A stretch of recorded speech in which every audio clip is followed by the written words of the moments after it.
There are moments in life that change you so quietly you don't realize the transformation until you're looking at yourself from far away. For me, it started with a notification, one I almost ignored. It was a Thursday night, the kind of night with dishes soaking in the sink, laundry half folded on the couch, and a brain too tired to belong to a human being. I'd spent the last 12 hours editing my new series, a set of short, fast-paced comedy skits about immigrant life. The concept was mine, the writing was mine, the characters were mine, everything was mine. My little channel had barely hit 41,000 followers, but to me, it was everything. A tiny room lit with cheap LED strips, a secondhand camera, an overworked laptop, and a heart full of ideas. I didn't have investors. I didn't have a PR team. I didn't have a brand manager or a ring light that didn't flicker sometimes. But I had passion, and I had something else that's rare these days, originality. And then it happened. A message hit my DMs at 1:14 a.m. from a girl I'd never met. "Isn't this your video? Look at her page." Her? I frowned. I tapped the link, and that was the moment everything in my life split into before and after. Because there, on my screen, was my video, my script, my joke, my storyline, posted by someone else, word for word, shot for shot. Even the punchline I'd spent 3 days rewriting was there, but this wasn't some small page stealing content for fun. No, it belonged to Vanessa Vale, one of the fastest growing lifestyle influencers on the platform. 3 million followers, brand deals, speaking engagements. A polished aesthetic that looked like it came straight from a marketing agency's fever dream. And now, apparently, she had my creative work too. I replayed her clip again, then again, then again. My voice felt stuck in my throat. It wasn't inspired. It wasn't similar. It wasn't coincidence. It was theft. Blatant, perfectly synchronized, professionally filmed. And already at 500,000 views. 500,000. Meanwhile, my version, the original, had 1,000. Just 1,000. My heart dropped so hard I could hear the echo in my ribs. I refreshed her page. She'd even captioned it with a pretty bow. "Story time. Had this idea last night and had to film it last night. Had to film it." The lie slid so smoothly between the emojis, I almost admired the audacity. Almost. I stayed awake until sunrise. I didn't cry. Not then. Shock is too heavy for tears. I just stared at the screen until the colors blurred and my eyes burned. At 8:42 a.m., I took a deep breath and sent her a message.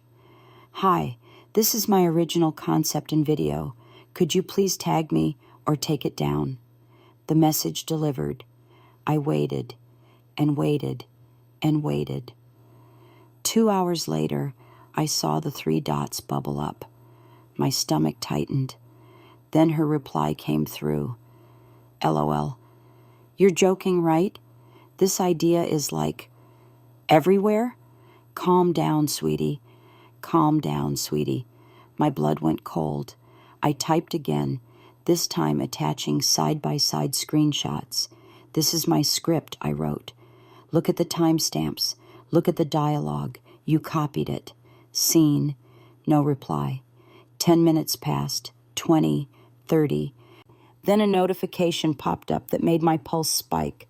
"You've been restricted from commenting on @VanessaVale." She blocked me, after stealing my work. My hands shook. I felt anger clawing inside me like an animal awake after a long sleep. But I didn't post publicly, not yet. Instead, I did what every decent creator does. I filed a copyright notice, sent a takedown request, opened a case with the platform. But Vanessa wasn't stupid. She had a team. She had money. She had connections. Within 24 hours, I received an email. Your claim has been rejected due to insufficient evidence. Please note repeated false claims may affect your account status. False claims? I wasn't lying. I wasn't mistaken. She stole my work. But to the platform, I was. Small, broke, and invisible. She was rich, verified, and profitable. Guess which one the algorithm protects? 3 days later, she posted another video. It wasn't just similar, it was the sequel to my storyline, the one I had drafted but hadn't uploaded yet. She copied that too, every beat, every joke, even the emotional transition scene I had struggled with for hours. But the worst part, the comments. OMG, Queen, you're so original. You're so funny, I swear. Someone give her a Netflix show already. And the one that shattered me. This is why small creators can't compete. She's too good. Small creator, that was me. I felt something inside me break. Something bright. Something hopeful. Something I didn't know I'd been protecting. I closed my laptop slowly. My chest felt hollow. And for the first time in years, I questioned everything. My channel, my dream, my voice. What's the point of being original if someone bigger can just take it? My mother knocked on my door that night. Are you okay? She asked softly. I nodded, tears finally spilling. I'm just tired, I lied. She hugged me. Her voice was gentle but firm. Don't let her take what you built. But she already had. At least it felt that way.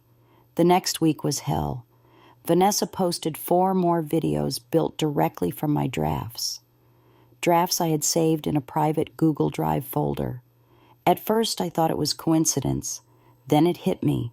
My drive was synced to a device, my passwords, my login, my account. Someone had access.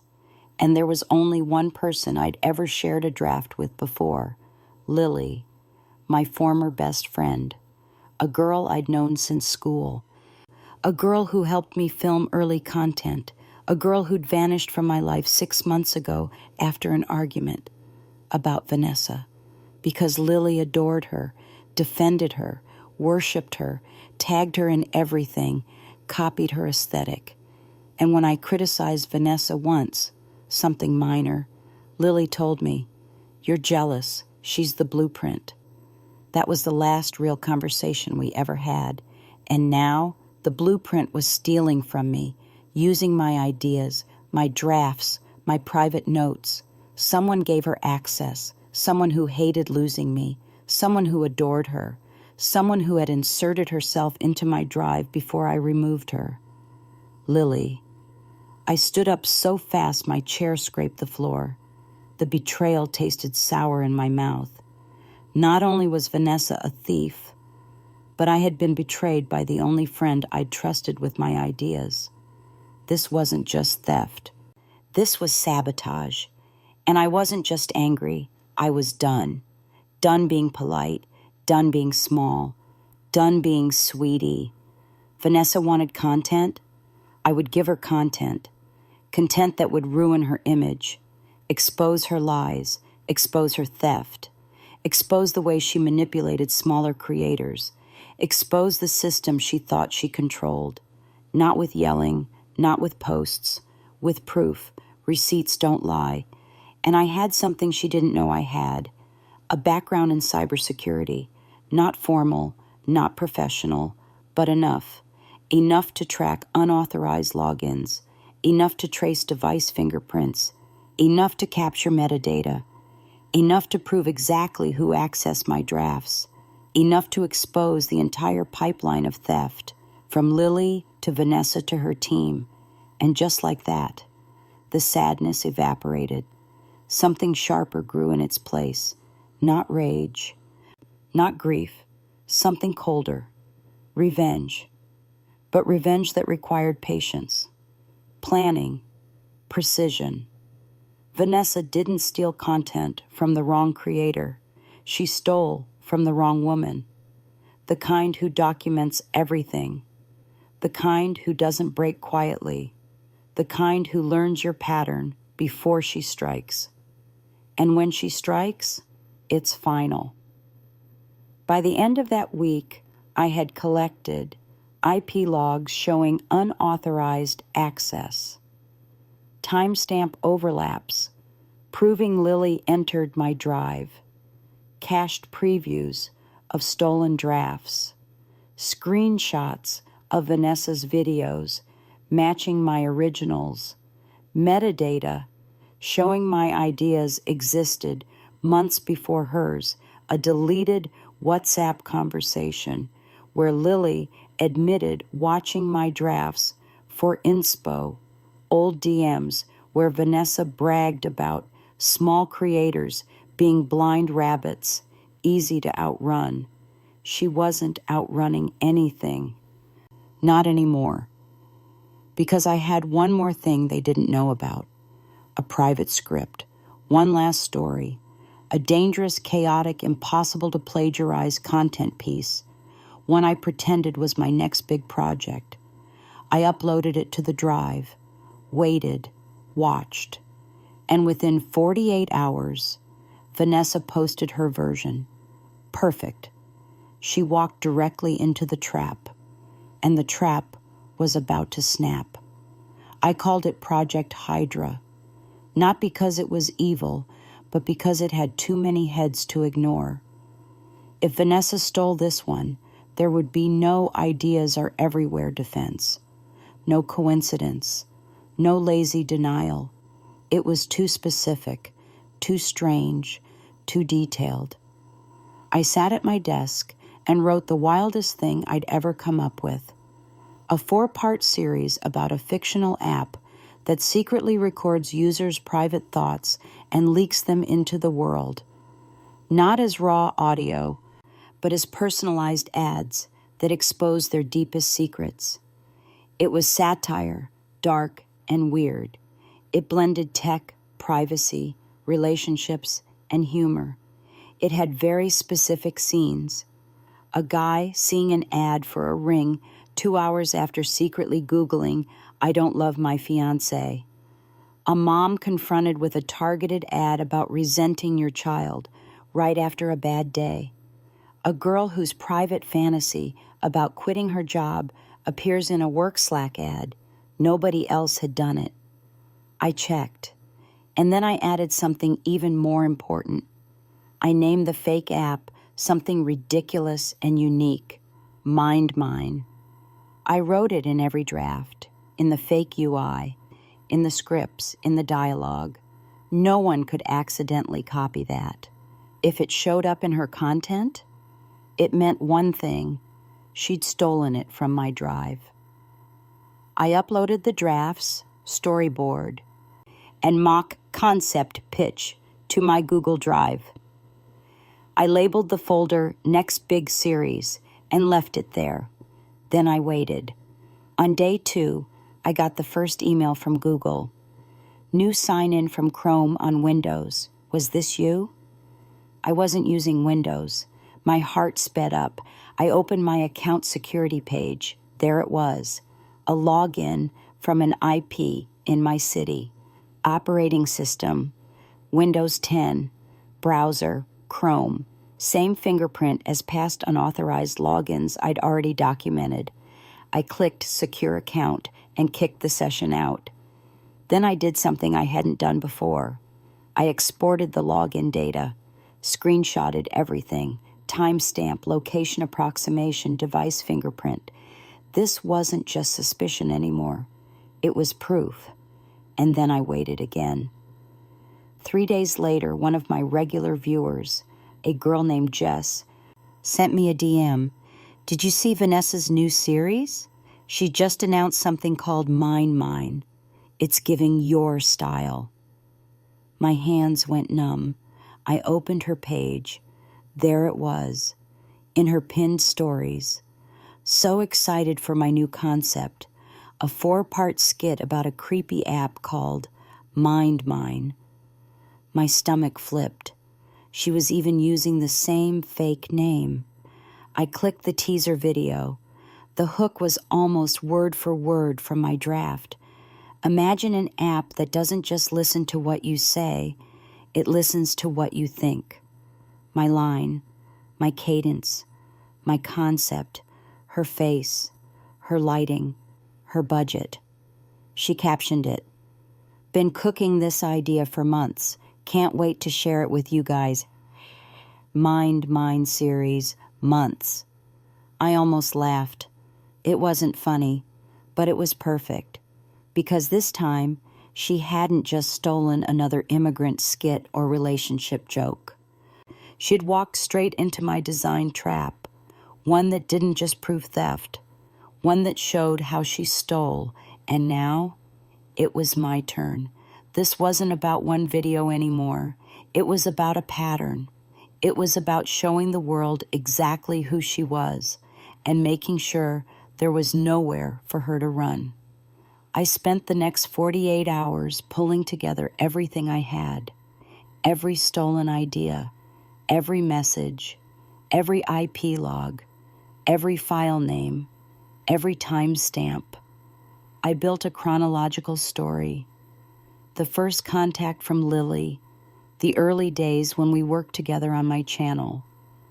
The moment I gave her access to my drive for feedback, the argument about Vanessa, the lost friendship, the first stolen video, the rejected copyright claims, the next stolen drafts, the security alerts, the proof of unauthorized logins, the bait script. Mine. Then I cross-referenced it with her content timeline, posting my jokes days after I uploaded, posting my unreleased concepts days after they appeared in my drive, posting mine days after my last login alert. The pattern was undeniable, and I knew exactly how this world worked. No one cares if you just complain. They care if you show it, if you put it in their faces, if you leave no room for doubt. So I did the one thing I'd been avoiding. I turned the camera on myself, and I recorded. I didn't make it dramatic. No crying on camera, no screaming, no shaky breathing. The internet already doubted women who showed feelings. So I went the opposite route. Calm, precise, clear. I titled the video, How a Major Influencer Has Been Stealing My Work for Months with Proof. No names in the title. Not yet. The thumbnail was simple. Me on one side, blurred screenshots on the other, the word receipts across the bottom. The story started slow. Hi, my name is Maya. I'm a small creator. I make short-form narrative and comedy videos online. For the last year, I've been building my audience, and I'm proud of what I've made. Then I dropped the line that hooked everyone. 2 months ago, one of the biggest influencers on this platform started stealing my content. I didn't call her names. I didn't curse. I walked through the evidence. I put my original videos and her copies side by side. Same jokes, same beats, same angles. Then I moved to unreleased drafts. I pulled up the Google Drive interface, blurred out sensitive info, and showed timestamps, creation dates, editing history, then cut to her videos, posted after. I thought maybe it was a sick coincidence, I said, but then it kept happening, over and over and over. I scrolled to the security alerts. Then I got these, I said, showing the login notifications. Unauthorized access from a Windows device that isn't mine, multiple times, right before new original videos dropped on her page. Then I dropped the mine proof. I showed my script, dated, saved, stored. Then her teaser, same app name, same concept, same hook. This is not inspiration, I said. This is theft. And it's not just from me. I blurred the names of the other small creators who had DM'd me with similar stories, but I showed their messages. She took my concept too. She promised me a collab and then blocked me after copying my idea. She said my script wasn't marketable, then used it months later with her name on it. Then I brought it home. This influencer has been profiting off work she did not create. She has brand deals, sponsorships, and campaigns built on content that was stolen from smaller creators she thinks no one will believe. I took a breath. If you've been following her, if you've shared her videos, you deserve to know the truth. And if you're a small creator, this is your reminder. Document everything. Keep your receipts, because people like her are counting on your silence. I didn't tell anyone to harass her. I didn't ask for anything. I just ended with, I'm not doing this to cancel anyone. I'm doing this to protect myself and others. What happens next is up to all of us. Then I added one more thing. I attached a link, not to a petition, not to a PayPal, to a public Google Drive folder, carefully curated, stripped of sensitive data, legal checked by a lawyer from a creator union I'd contacted. And in that folder, every piece of proof, unedited, uncut, undeniable. I uploaded the video. My hands shook when I hit post. Then I went for a walk. No refreshing, no spiraling, no reading comments. Whatever happened next, it was out of my hands. For once, that didn't feel like helplessness. It felt like release. It took 6 hours, that's all. 6 hours for it to blow up. The first wave came from my own audience. Loyal, small, but loud. They shared it, clipped it, duetted it, stitched it. This is what happens to small creators. Y'all better watch this before it disappears. This made me sick. I believed in her. Then someone bigger picked it up. A commentary channel with 800K subs, then another, then a drama channel, then a marketing coach. Each of them did breakdowns, pausing side-by-side clips, analyzing timing, pulling up brand deals, explaining how this was not common content overlap, but direct ripping. Within 24 hours, my video went from 12,000 views to 700,000. The comments flipped hard. And then, finally, people started tagging her directly. At Vanessa Vale Care to Explain. Why is this word for word the same? Girl, we liked you, but this ain't it. You built a career on stolen work. That's wild. She ignored it at first, kept posting skincare routines and outfit transitions like nothing was happening. But it didn't go away, because this time she wasn't dealing with one jealous small creator she could block. She was dealing with a crowd. A growing one, a loud one.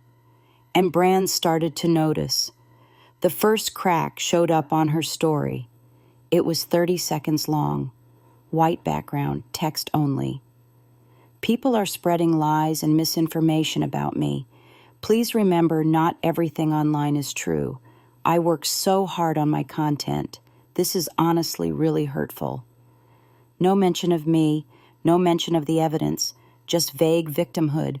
The comments under her latest posts were brutal. Show us the drive. Explain mine. So everyone's lying except you?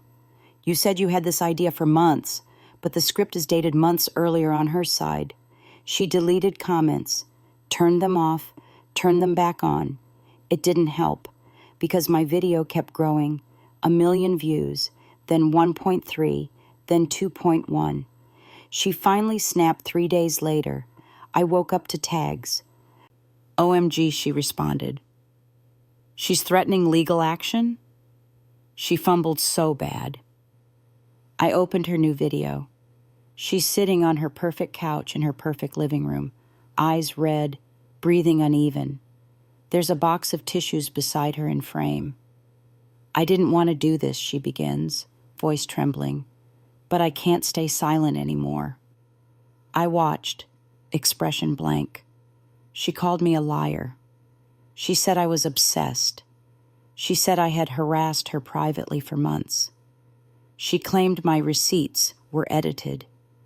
Then she said the line that destroyed her. I've never even seen her scripts or drafts. I don't even know how Google Drive works. The comment section exploded because people online are messy, but they're not stupid. Someone immediately clipped that sentence and cut it next to a screen recording from a month-old story where she bragged about organizing my whole content calendar in Google Drive like a boss. Then someone pulled an old tweet where she offered consultations on how to structure your content folders in Drive and Notion for maximum efficiency. Receipts. Every lie she told, someone found proof against it. And that was before Lily opened her mouth. I didn't expect Lily to break. I honestly thought she'd ride or die for Vanessa to the bitter end. But clout-based loyalty is fragile. And Vanessa made one fatal mistake. She threw Lily under the bus. Another creator posted screenshots from a private conversation with Vanessa. I never told her to steal anything. That assistant is insane for leaking stuff out of the drive. She took it way too far. I just said to check what's trending. This is all on her. I didn't know anything. Assistant. That word bounced around. People started asking, wait, what assistant? That's when someone dug up a tagged photo on Lily's page from 3 months earlier. Dreams come true. So excited to be working behind the scenes with my fave at Vanessa Vale. Caption. Assistant and junior creative strategist. Vanessa untagged herself from it. Too late. Lily's DMs flooded. People asked questions. Others accused her directly. For a day she stayed quiet. Then she cracked. She went live. Not long, not rambling, just enough. Did I have access to Maya's drive? Yes. Did I peek at her scripts? Yes. Did I send screenshots to Vanessa's team? Yes. Did Vanessa know they came from another creator? Yes. She told me to look for undiscovered talent and see what we could R&D, rip and duplicate. Her words. Then came the last knife. Do I regret it? Yes. Would I testify if asked? Also yes. I'm not going down alone. The internet went nuclear. This wasn't petty drama anymore. This was evidence of a deliberate system. Target small creators. Get access to their work. Rip and duplicate. Deny everything. Brands went into self-preservation mode. Within a week, one skincare brand quietly removed her from their homepage. A clothing company deleted posts featuring her. A creator academy she was part of scrubbed her from their roster. And then I got the email that made my heart jump. Hello, Maya. We are reaching out from the legal and safety team regarding your recent report and supporting material. Based on the evidence submitted, we have opened a formal investigation into @Vanessa Vale's content and conduct towards smaller creators. It was happening, not just public backlash. Platform-level consequences. The investigation took 3 weeks. During that time, Vanessa posted less. When she did, the engagement was terrible. Comments were cynical. Her likes dropped. Her follower count stalled, then slowly rolled backward. The girl who used to gain 20,000 followers a week was losing them now, one unfollow at a time. Then the hammer fell. She woke up to the nightmare every influencer fears. Her account was still up, her videos still visible, but monetization was disabled. Several flagged videos were removed. A banner appeared on her back-end dashboard. This account is under policy review for repeated intellectual property violations and deceptive content practices. And her brand email, the one in her bio, leaked a desperate message. A small creator anonymously posted a screenshot of Vanessa's manager begging, "Please don't drop her yet. We're working on rebranding her image and distancing her from the plagiarism narrative. This will blow over." It didn't, because every time they tried to move on, another creator spoke up. Another story, another stolen bit, another unpaid consultation. The pattern became impossible to deny. She wasn't unlucky. She wasn't misunderstood. She was a thief, a professional, strategic, well-networked thief. And the internet was finally tired of pretending otherwise. Then came the final stage of my revenge. Not the views, not the platform strikes, not the public embarrassment.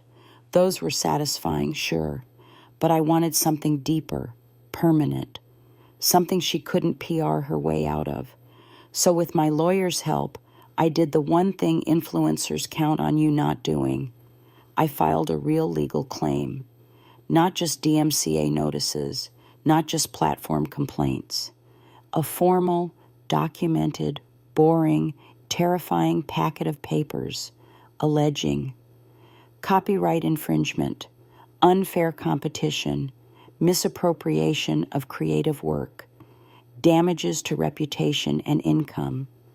Nothing dramatic, no emotional language, just facts, dates, links, side-by-side comparison, security logs, Lily's public admission.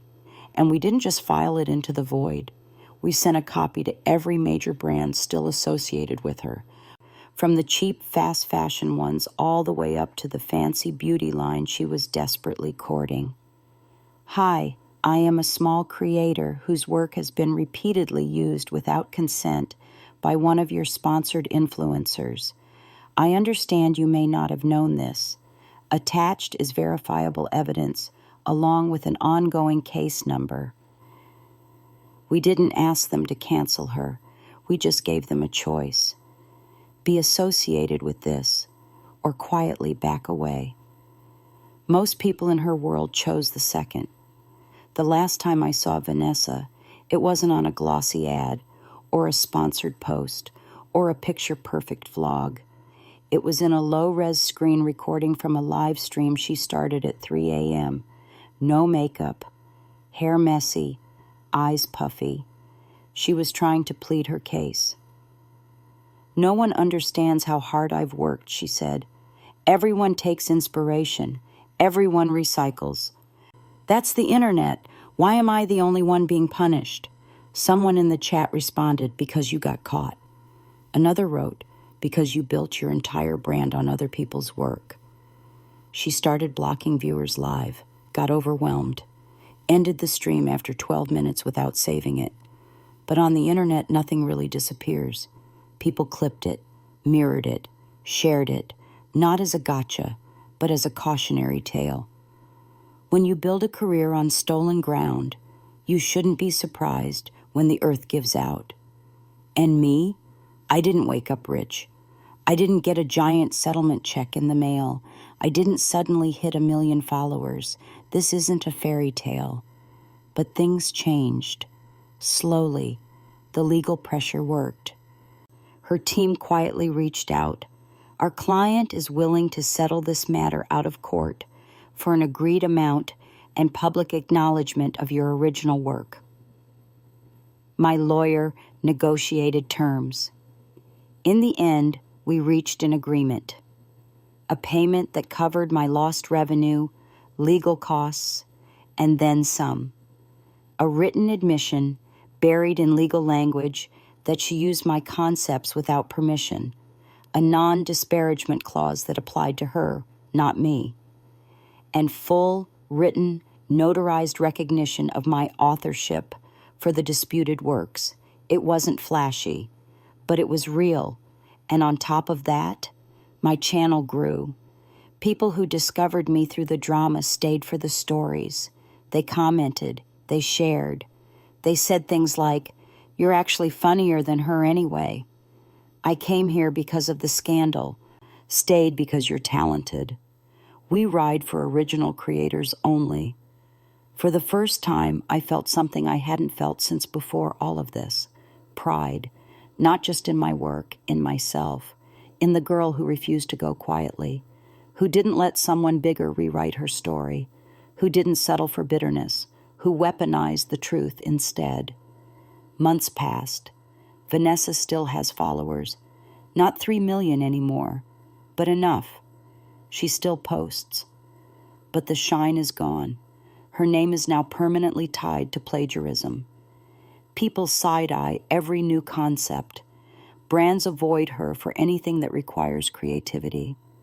Her career didn't explode dramatically. It just deflated, quietly, slowly, like a balloon with a pin-sized hole. She'll never know which deal she almost had until they Googled her name. Never know which showrunners crossed her off the list. Never know which agency decided she was more trouble than she's worth. That's the kind of revenge I like. Not loud, not messy, just permanent. Sometimes people ask me if I forgive her, if I regret going public, if I worry that I'll be seen as dramatic or petty. But here's what I know now. If I had stayed quiet, she would still be stealing from other women, still getting richer off their ideas, still laughing with her team about blind rabbits who never see the fox. Instead, she became a warning, a case study in what happens when you mistake visibility for invincibility. And me? I kept creating, wiser, stronger, less trusting of collab offers from shiny accounts, more careful, but not scared. If anything, more dangerous, because now I knew what I was capable of. Not just as a creator, as someone who refuses to be erased. If you're listening to this and you're a small creator, let me leave you with this. Save your drafts, back up your files, screenshot everything, watermark if you can, timestamp if you can't, and if someone bigger steals your work and tries to paint you as crazy, desperate, jealous, or insignificant, remember, they're not afraid of your drama. They're afraid of your receipts, because attention comes and goes. But proof stays. And sometimes the coldest revenge is letting the truth do exactly what it was designed to do. Destroy everything it touches that wasn't built honestly. If you want more stories like this, where the villains don't get away with it and the underdog bites back harder than anyone expects, you know what to do. Subscribe and stick around. Because we're just getting started.